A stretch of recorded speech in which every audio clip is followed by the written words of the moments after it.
오늘장 뜨거웠던 뉴스를 볼까요? ERU 함께하겠습니다. 오늘은 김충성 의원님, 정재우 의원님 자리했습니다. 안녕하십니까? 안녕하십니까?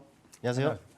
네, 지난주도 월요일이 좀 약세였는데 이번 주도 월요일에 약세 출발 그 분석을 제대로 해봐야 되겠죠.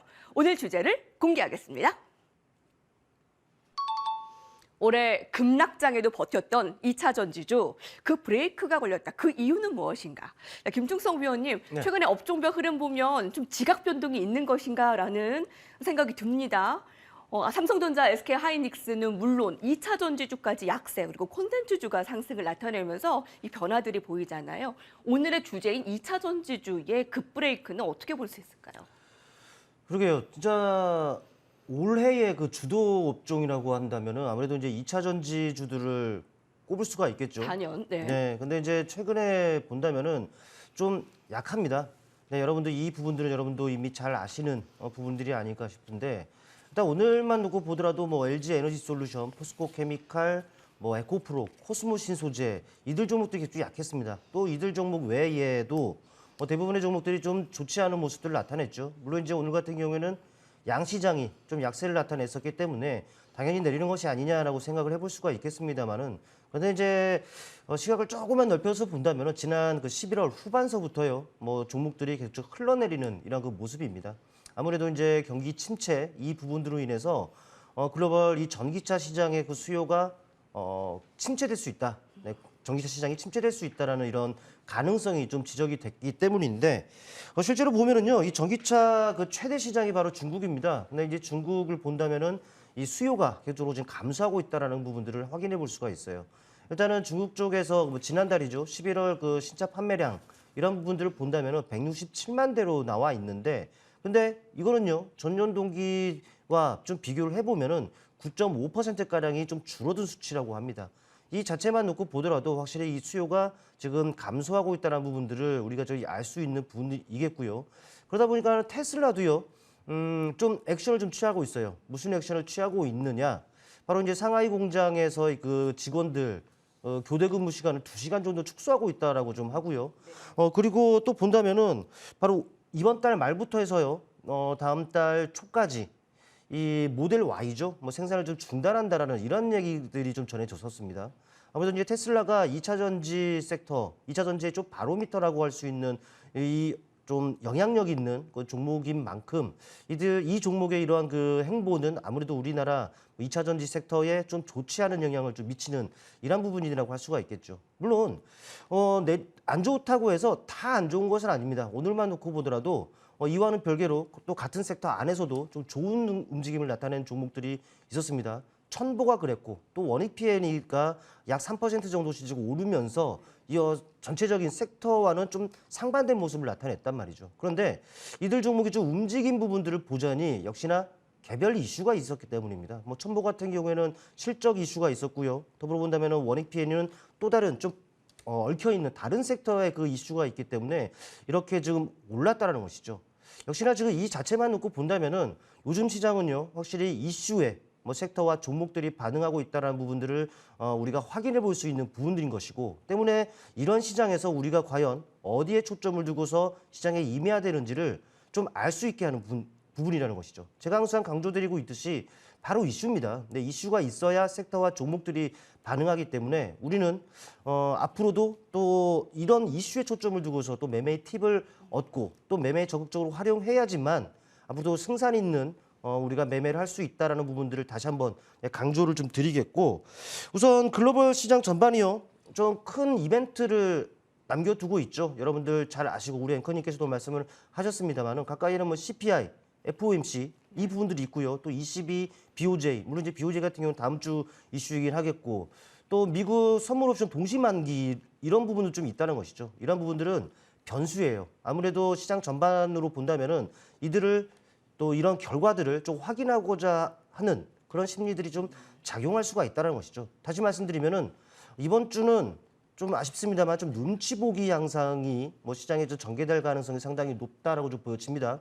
물론 이거는 오늘 주제인 그 2차 전지뿐만 아닐 거예요. 대부분의 섹터 또 종목들도 같은 영향 좀 받지 않겠느냐 싶은데 그렇다 보니까는 아마도 이번 주가 좀 지나야 2차 전지도 그렇고 다른 섹터들의 종목들도 그렇고 이 본격적인 방향이 좀 나타나지 않겠느냐 좀 이렇게 좀 생각을 좀 해볼 수가 있습니다. 아마 어떻게 될런지는 물론 이제 뚜껑을 열어봐야 되는 부분이기 때문에 같이 좀 지켜 보자라는 좀 말씀을 좀 드릴 수 있겠고 네. 아무래도 최근에 그 2차 전지 관련주들이 상당히 좀 부진하기 때문에 이들 종목들을 보유하고 계신 분들은 많이 불안하실 수가 있어요. 네, 그러나 2차 전지는요 예전부터 좋아왔습니다. 지금도 좋아요. 또 앞으로도 더 좋을 것이라는 부분에 대해서는 의심의 여지가 없죠. 그만큼 이제 폭발적인 성장성 이 부분들이 좀 기대가 되기 때문인데 아마도 최근에 눌림을 이렇게 생각을 하시는 것이 나을 것 같아요. 더 좋아지기 위한 하나의 과정이다라는 것이죠. 때문에 이제 보유하신 분들은 너무 걱정하지 마시고 분명히 오히려 더 좋은 기회를 줄 수가 있으니까 이런 부분들을 여러분께서 좀 생각을 하시고 이를 또 이제 매매의 팁으로 활용한다면은 분명 앞으로 좋은 결과들 얻어갈 수 있지 않겠느냐라는 말씀을 드려보겠습니다. 아, 그런가요? 그럼 중장기 관점으로의 긍정적인 시각은 유효하다라는 의견이네요. 아, 올해의 주도 섹터, 2차 전지주가 급락장에서도 잘 버텼는데 왜 이제 와서 이렇게 흔들리는 것인가에 대한 질문은 그 이유는 전기차 수요 감소에 대한 우려감이 좀 현실화되면서 이렇게 주가가 흔들리는 부분들이 있네요. 네네. 자, 그러면 장기간 매수를 하고 보유하려고 하는 분들은 계속 가져가는 게 맞는 것인가? 그리고 또 높게 매수가를 잡은 사람들은 지금 손해의 구간에서 어떻게 해야 되는 것인가? 뭐 여러 좀 시각들을 다방면으로 살펴봐야 되겠는데, 자, 김두섭 위원님 일단은 중장기적인 긍정적인 시각, 정재우 위원님의 의견은 어떠세요?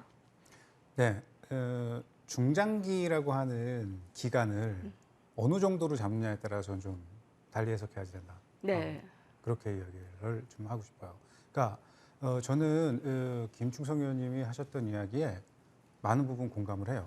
그리고 대체적으로 저희 둘이 같이 방송을 하다 보면은 비슷한 시각들에서 어떤 단기적인 포커스를 좀 잘 맞추시고 저는 조금 크게 보는 안목 그런 경향이 좀 있거든요. 근데 저는 지금 그 장기라고 하는 거에 대한 관점을 얼마에 두느냐에 따라서 저는 좀 많은 거에 변화가 있어야 된다고 봅니다. 그러게요. 네, 우선 저는 오늘 이 부분을 짧은 시간 동안 한번 함축적으로 다 설명을 드려볼게요. 일단 2차 전지 성장에 대해서는 전망이 이전과 바뀌었죠. 왜냐하면 우리가 돈이 많아졌고요. 유동성이 유입됐던 그 시기에는 미래 가치를 끌어오면서 주가를 끌어올릴 수가 있었어요. 그런데 지금은 유동성이 새로운 돈이 태화적 기법으로 풀려 나온 시기가 아니라 그 돈들이 이제부터 봐야 할 것들을 봐야 되는 시기거든요. 그러다 보니까 그 구간에서 앞으로의 미래 비전이나 성장 동력이 어느 정도 훼손이 됐다면, 이를테면 판매량이 감소했다, 정말 뛰어난 기술이 있지만 가격 경쟁력에서 뒤져서 중국산 제품을 써야 한다. 뭐 이런 류의 여러 가지 호황제들, 이슈들이 섞여버린다고 하면 그럼 미래 가치 훼손이 되잖아요. 그럼에도 불구하고 꾸역꾸역 그 구간을 머물러 있었고 가격을 지켰다라고 하는 거는 정가판에 나와 있는 것처럼 올해 급락장에서도 잘 버틸 수 있었던 그 이유, 이제는 그 이유가 종목군들을 끌어내리는 이유가 돼버리는 거죠. 그래서 저는 향후 매출 기대감이라던가 배터리에 대한 기대치라던가 전기차에 대한 기대치라던가 바뀐 거 없습니다. 네. 많은 사람들은 전기차를 더 선호하게 될 것이고 더 사기 위해서 매출도 어느 정도 유지가 될 것이고, 물론 뭐 장단점이야 있겠지만 뭐 보조금이라든가 전기세가 올라간다거나 이런 충전 요금 올라간다 이런 것들은 저해작용으로 작용을 하겠죠. 저해 요인으로. 하지만 그럼에도 매출에는 크게 뭐 이전이랑 달라진 게 없을 거예요. 그게 문제라는 거죠. 더 폭발적이어야 돼요. 더 폭발적인 흐름이 나와야만 이전에 잡혀 있었던 미래 가치를 뛰어넘죠. 그걸 뛰어넘을 수 있어야지 이전의 고점을 넘길 수가 있겠죠. 그러니까 지금 보고자 하는 것들에 대한 장기적인 관점이라고 하는 것은 단지 몇 개월, 단지 1, 2년의 그런 장기가 아니라 더 먼 미래를 봐야지 된다는 거예요. 지금은 또 급락장을 버티고 대안이 될 수 있었던 종목군들로 들어갔던 수급들이 이젠 크래킹돼서 이제부터 올라가야 되는 것들을 봐야 되는 구간이거든요. 그래서 전기차, 배터리, 그래서 앞으로의 신장 장기적으로 봐야 된다. 단기적으로는 너무 고점이다. 이전부터 좀 배터리에 대해서는 조금 경계해야 된다라는 그 시각을 고수해 왔었거든요. 그래서 거기에 더해서 짧은 시간 동안 제가 이번 주 그리고 지난주에 거쳐왔었던 앞으로 봐야 될 수급을 좀 일목요연하게 빠르게 정리를 해보도록 하겠습니다. 지난주 우리 뭐를 맞이했죠? 선물옵션 동시만기였었죠. 네. 2022년 최대의 규모라고 말씀을 드렸고요. 거기서 누군가는 하방을 보고 있었고 누군가는 상방을 보고 있었기 때문에 어떤 수익을 줘야 된다는 개념보다도 더 이상 주체들은 손실을 줄여야 된다는 개념 속에서 자신들이 원하는 수치에다가 모든 것들을 세팅을 하면서 동시만기가 끝났어요. 거기까지예요. 이제부터 당장 금요일부터는요. 2022년 1월 물의 옵션과 3월 물의 선물이 거래되니까 당분간 조금 숨을 쉴 수 있을 거예요. 남은 거는 현물이란 말이죠. 2022년 12월 29일 납회일까지 각 주체들이 보고 있는 액티브 펀드나 패시브 펀드에서 자신들이 물려있는 그리고 평단 이하에 있는 종목군들을 어느 정도까지 끌어올려두고 또 보고자 했던 하방 가격까지 들어오지 않았다면 거기까지는 어느 정도 맞춰 놓으면서 포트 밸런스를 좀 맞춰놔야지 될 거예요. 그러니까 여기서는 어떤 종목이 얼마큼을 수익을 낸다, 얼마큼을 가야 된다는 그 개념보다도 누군가 갖고 있는 저 포지션, 그들의 포지션 바스켓 안에 있는 어떤 종목들이 지금 현재는 너무나 저렴하다. 이 각도로 좀 봐야 된다는 거죠. 네. 이익 전망치라고 하는 게 너무 극심하게 훼손됐던 종목들. 대부분의 공통분모가 중국을 끼고 있다는 건데요. 중국을 끼고 있었는데 중국의 봉쇄라든가 코로나 제재라든가 이런 것들이 좀 긍정적인 면모를 보인다. 이제 미래가치가 바뀌어버렸거든요. 네네. 그럼으로 인해서 청산가치의 변화가 들어왔거든요. 이익 전망치의 변화가 들어왔거든요. 그러면은 가격은 올라와야 되는 거예요. 너무 바닥에서 기고 있었고 시선의 바깥에서 머물고 있던 종목군들이 그 안으로 들어오면서 이제 그 흐름을 만들어갈 타이밍이 된 거죠. 게다가 지금 이번 주 이벤트는 앞서 앵커님이 말씀하신 것처럼 CPI가 발표가 되고요. 그다음에 FOMC가 CPI 발표되는 날 시작해서 그 다음 날 마무리되고 제롬 파월 의장의 발언이 있은 이후에 그 다음 날은 ECB BOE의 통화정책회의와 그다음에 이 필라델피아 연은지수, 엠파이어 스테이트 지수, 그다음에 소매 가격이라든가 재고라든가 주요 지표들이 대거 발표됐거든요.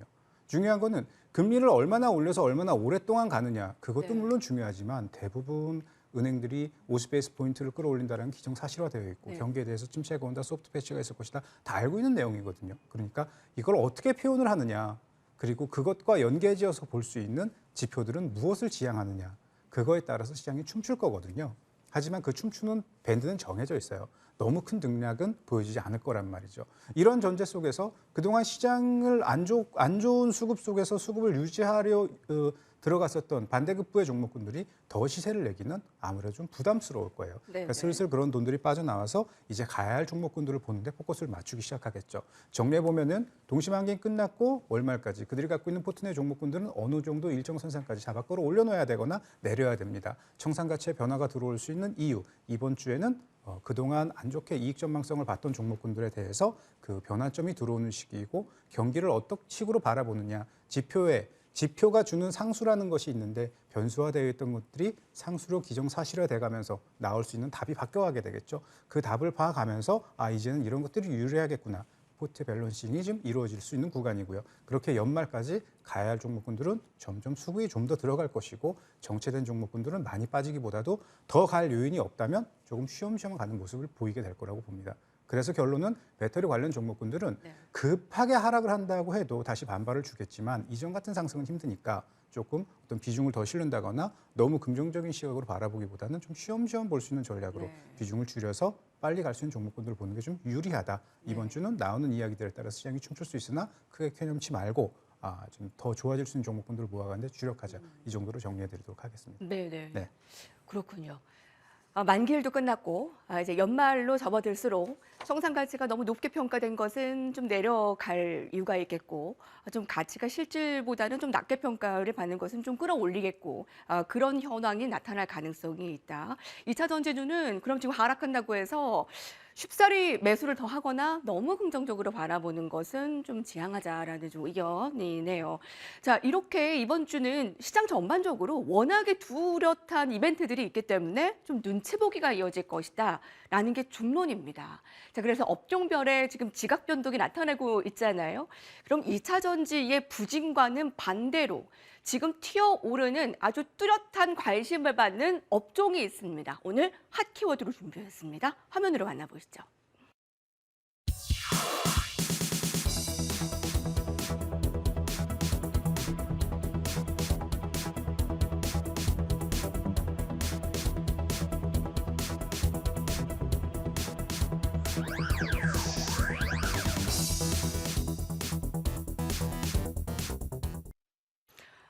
얼마 전 상승으로 시작된 콘텐츠주가 뚜렷한 상승으로 더 훈풍이 커지고 있습니다. 자, 연말에 이렇게 시장 어려운 가운데서 산타는 콘텐츠주로 가는 걸까요?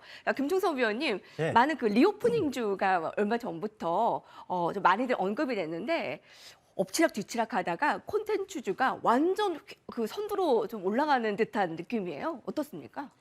네, 맞습니다. 뭐 중국에서 사실 모든 것이 좀 발생이 됐다라고 좀 봐야 될 것 같습니다. 뭐 중국에서 이제 훈풍, 네, 이런 그 이슈들이 좀 전해져 왔기 때문인데 여러분들 아시겠습니다만은 네, 중국 봉쇄 해제 이런 이슈가 나오면서 어땠습니까? 이 화장품주들을 비롯한 이 리오프닝 관련주들이 상당히 지금 부각이 되는 상황이었죠. 네. 그런데 여전히 진행형이다라는 것은 알 수가 있겠고 앵커님께서도 말씀을 하셨습니다만은 이 컨텐츠 쪽으로도 이제 확실하게 좀 매기가 좀 쏠리는 이런 그 분위기입니다. 역시나 그 내용이 좀 있습니다. 우리나라 그 얼마 전이었죠. 우리나라 드라마 슬기로운 의사생활 이게 그 반영이 된다고 하는데 그걸 이어서 뭔가 25, 21? 네, 이게 좀 중국 OTT에서 좀 반영이 된다라고 해요. 뭐 이런 부분들을 본다면은 그동안 이제 한한령으로 인해서 우리나라 컨텐츠 이런 부분들 계속적으로 제한을 했었던 중국이란 말이죠. 근데 하나 둘씩 반영이 된다라는 것, 이 모든 것을 이제 우리나라와 중국과의 그 정상회담 이후로 될 텐데 네. 그런 부분들로 인해서 하나하나 이렇게 반영이 된다라는 부분들은 이 한한령 해제에 대한 기대감이 계속적으로 나오고 있다는 부분들을 좀 체크해 볼 필요가 있겠죠. 더불어 보면은요, 이뿐만 아닙니다. 영화 아바타입니다. 네, 영화 아바타 그 흥행 기대감이 또 작용하고 있다라고 봐야 될 것 같아요. 뭐 예매율이 좀 상당하다라는 것인데 앞서서도 다 살펴봤듯이 이런저런 그 이유로 인해서 관련 종목들이 상당하게 크게 좀 부각이 되고 있습니다. 번키 스튜디오가 뭐 상한가를 나타냈었고, 네. 바른손 ENA가 지금 10%대 강세를 나타냈고요. 더불어 본다면은 에이스토리도 뭐 7%대의 강세를 나타내고 있는데 네. 이런 부분들이 사실 시장 전반적인 분위기 뭐 어떻습니까? 사실 좀 부진해요. 네, 이런 부분들을 본다면은 확실하게 이 이슈가 시장에서 얼마나 강하게 작용하고 있느냐 이 부분들을 좀 알 수 있게 하는 그 대목이다라는 것이죠. 그런데 최근에 이러한 그 이슈들뿐만 아니라 알게 모르게 간헐적으로나마 이 컨텐츠 쪽, 뭐 넓게 보면은 뭐 엔터 쪽이 뭐 될 수 있겠습니다만은 이와 관련한 이슈들이 지속되고 왔다라는 부분들을 감안한다면은 어찌 보면 충분히 우리한테도 매매 팁으로 좀 작용을 하고 있었음을 네. 좀 알 수가 있어요. 어떤 이슈들이 있었냐 보면은 네, 바로 얼마 전이었죠. 여러분 잘 아십니다. 요즘 저도 재밌게 보고 있는데 재벌집 막내 아들. 네. 네, 이 부분들이 아시아 뭐 6개국을 넘어서 글로벌 전체로 본다면은 50개국에서 이 OTT 분야 지금 1위를 지금 기록을 하고 있다라는 부분들은 이미 기사화가 됐기 때문에 그러게요. 여러분도 이제 잘 아시리라고 판단이 되고 또 안 좋다 좋다 이런 말이 많습니다만은 넷플릭스 신규 가입자들이 많아요. 뭐 그러면서 이제 깜짝 실적을 나타냈고 얼마 전 뭐 급등세를 나타내기도 했고 그러면서 관련 종목들을 살짝 들썩이게 했었던 부분들도 분명히 있었단 말이죠. 뭐 이러한 부분들이 있다 보니까 정부 쪽에서도 액션을 취합니다. 어떤 액션을 취했느냐? 네, OTT 분야 등을 집중적으로 이제 육성하기 위해서 전폭적으로 좀 지원을 하겠다라는 뭐 신성장, 이 산업으로 그 육성하겠다라는 이런 계획까지도 좀 나타냈다라는 거예요. 이런 부분들을 보면은 우리가 좀 캐치하기가 좀 어려웠다 뿐이지 네. 좀 우리한테 매매 팁을 꾸준하게 제공할 수 있는 이슈는 지속이 돼 왔다라는 겁니다. 뭐 지금도 지속이 되고 있잖아요. 네. 그렇다면 관련 이슈들은 앞으로도 지속 나올 가능성이 높겠죠. 예. 더군다나 시장 전반적인 상황이 아직 딱히 뭐 주도할 만한 업종 우리가 알고 있었던 뭐 원전서부터 신재생 에너지부터 해서 아까 앞서도 살펴봤던 2차 전지 그리고 반도체 이들 섹터들이 좀 부진합니다.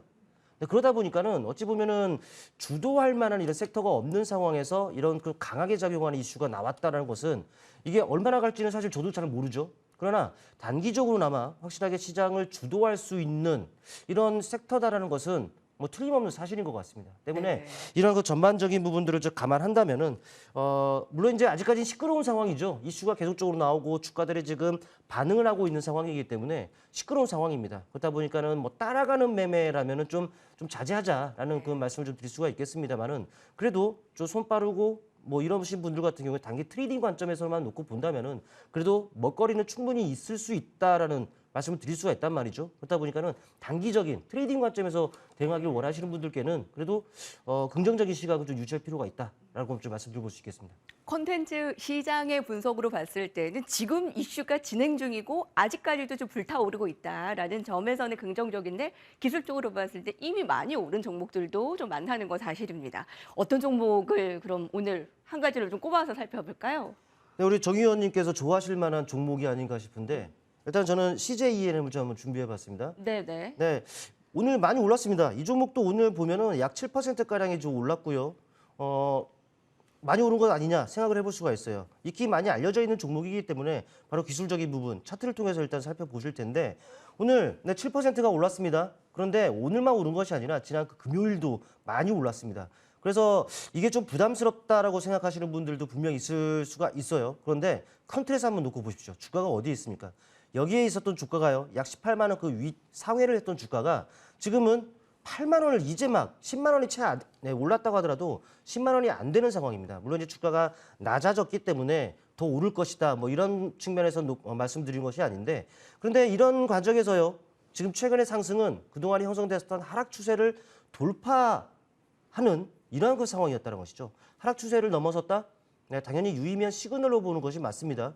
때문에 하락세를 벗어나면은 이제는 횡보 아니면 상승인데요.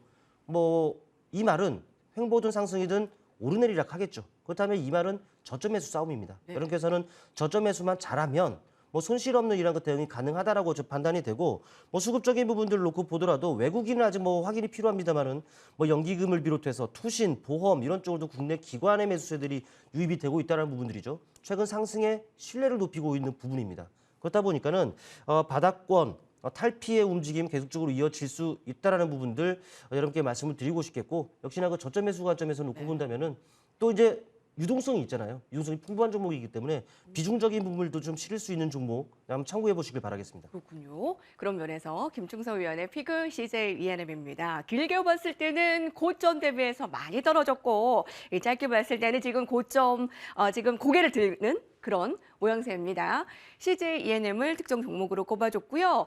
2016년 우리나라가 사드 배치를 한 이후에 중국에서는 보복으로 한한령을 내렸죠. 그 이후 6년 만에 이제 OTT 한국 영화 드라마 상영을 이제 시작하기로 했습니다. 아까 얘기를 하시로는 슬기로운 의사생활. 네, 그리고 21, 25이라는 드라마가 잘 됐으면 좋겠네요. 그리고 아바타를 또 얘기해줬는데 그거는 또 한한령과는 다르게 이렇게 신작에 대한 기대감도 콘텐츠주에 있고 이런 걸 보면 맞습니다. 저희 자막대로 호재 뒤에 호재, 지금 호재가 좀 쌓여가는 콘텐츠주입니다. 지금이라도 담아볼까? 정재호 의원님 의견 어떻습니까?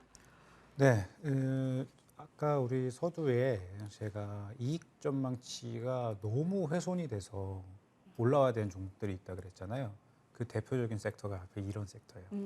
네. 그런데 이거 말고도 사실 같은 맥락으로 볼 수 있는 섹터와 종목들이 되게 많이 있거든요. 그게 비단 중국, 뭐 한한령, 뭐 콘텐츠, 중국으로 인한 그거에만 국한되진 않아요. 그런데 이해하기는 그쪽 분야가 조금 쉬울 수 있겠죠. 그러니까 말씀하신 것대로 한한령 때문에 혹은 뭐 중국의 추가적인 봉쇄 때문에 또 경제 제재 때문에 그래서 더 주가가 낮아질 수밖에 없는 상황들을 맞이했던 종목들이 이제 무언가의 어떤 변화의 바람이 불었거든요. 근데 얘들 공통점이 뭐냐면은 주가가 본격적으로 올라오기 시작한 그 자리가 우리 시장이 저점을 찍은 그 자리부터 그다음에 환율이 꺾여 내려오기 시작한 그 자리부터거든요.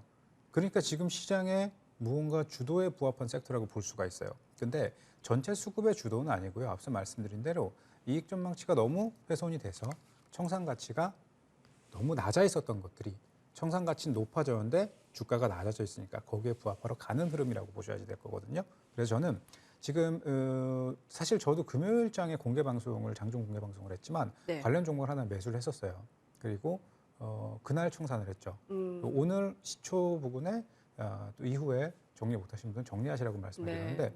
추가로 더 갈 수 있는 어떤 여지가 있어 보인다고 해도 저는 지금 그런 것들을 빌미 삼아서 조금 더 과도한 흐름이 나왔다고 보거든요.